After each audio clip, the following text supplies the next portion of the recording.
Hello, today we're going to work on the painting I prepared last week.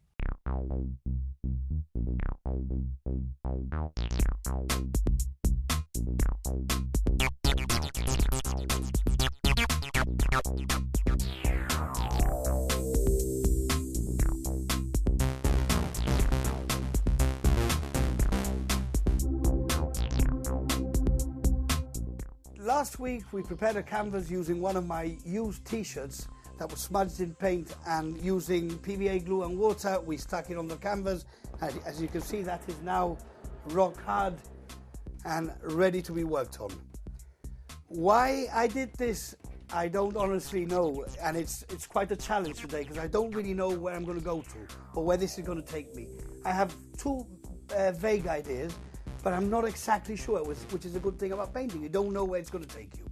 Okay, the original idea for this I got from a painting by a guy called René Magritte, who used to work, he's a surrealist painter from the early 20th century. He came up with a very interesting painting, which was basically a beautifully drawn pipe, painted, smoking pipe. But what really I found interesting was the fact that underneath that painting there was a saying in French which said something like "Ceci n'est pas une pipe," which translated basically means "this is not a pipe." That painting made me think, and the idea of using words in paintings to create a more philosophical meaning really struck me. What was the guy trying to say or trying to do? Basically that it wasn't a pipe, it was the illusion of a pipe, the representation of a pipe. It looks like a pipe. So starting from that point, I want to do the reverse. This is a t-shirt, but I want to start by writing down on the painting and, for instance, saying this is not a t-shirt. Okay? So first of all, I'm going to get a charcoal pencil and start writing down. Remember what we've always said, fun, enjoy it. I'm going to go dive right in at the deep end and start writing down, see what vibes I'm getting, and this is purely to prove a point. Anything goes in painting as long as it expresses something what you want to say.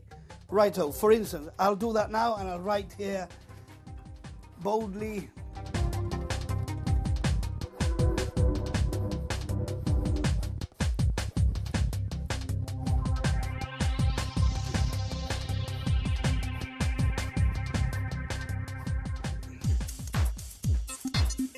Okay, this alone, as is, could be a painting. Some of you might ask, well, there's nothing there, but it is a conceptual type of painting. It's trying to make the viewer think. So by introducing writing on a painting, you're already saying something. What do you mean? This is not a t-shirt. So one sees that and you have to understand what the painter is trying to do. And my only reason for doing that could be precisely to prove that point. This is not going to be a t-shirt, this is going to be a painting as opposed to a t-shirt, even though I've used a real t-shirt.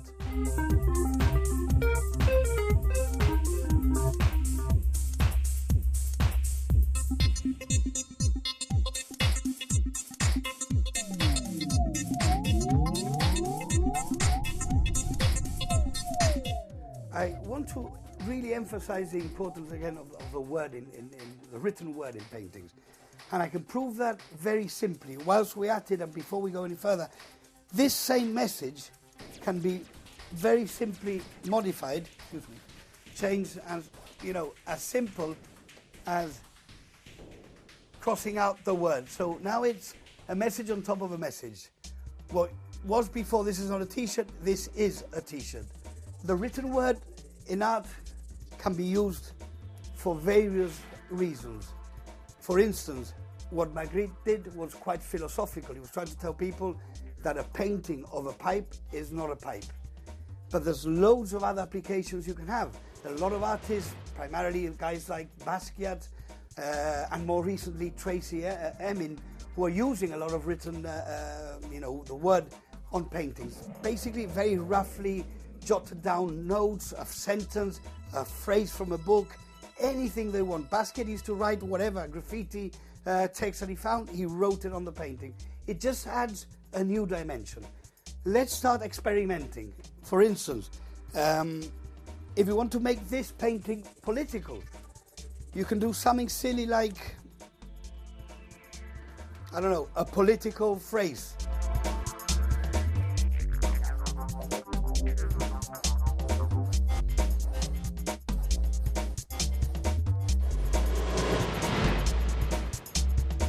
A painting can start to become a statement, a powerful statement.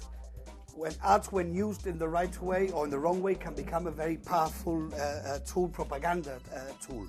So I'm just proving that point. How a painting, depending on what you put on it, write on it, can have a different connotation, different meaning. You can be provocative with painting, and this, some people might take offense, but nowadays there's a lot of painting. I went to see an exhibition by Tracy Earn in Malaga recently, and those paintings were of a highly sexual nature and very provocative, and I'd say even rude, explicit drawings with explicit sayings and words. For instance, I could write, and I'm not going to write the full thing, but I could write something like,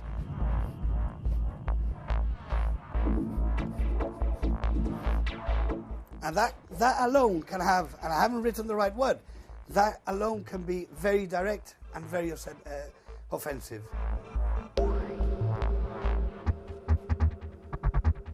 Lastly, and these are just a few ideas, you can go on forever. There has been recently a lot of controversy in the press about the existence or non-existence of God. Even something like that. God exists or does not.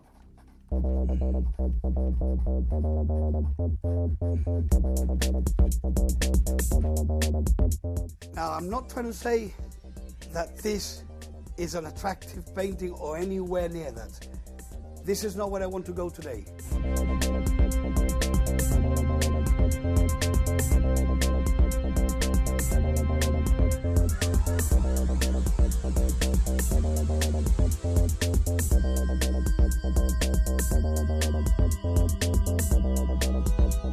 As I was saying, this type of painting is not meant to be beautiful, and I think that is self-evident. You can see it, it's a horrible looking thing, but it's a starting point, and it serves me to explain my intentions.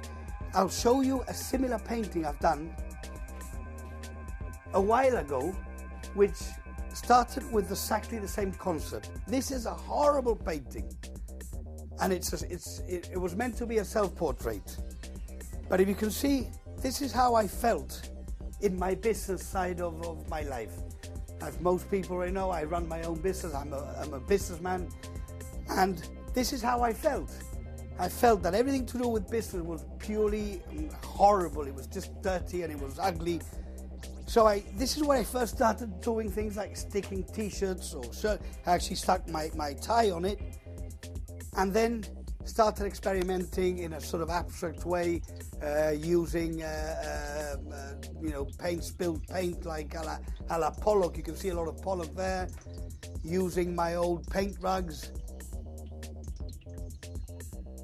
This painting serves to prove the fact that painting can be fun, and it can also be a way of ridding oneself of one's demons if you want.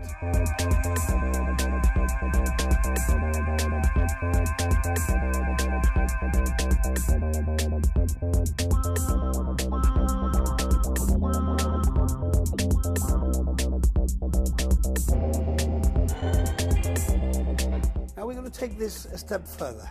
We've already established the writing. I've actually started rubbing off the words, and that alone leaves an interesting effect, which, if this is what I was after, it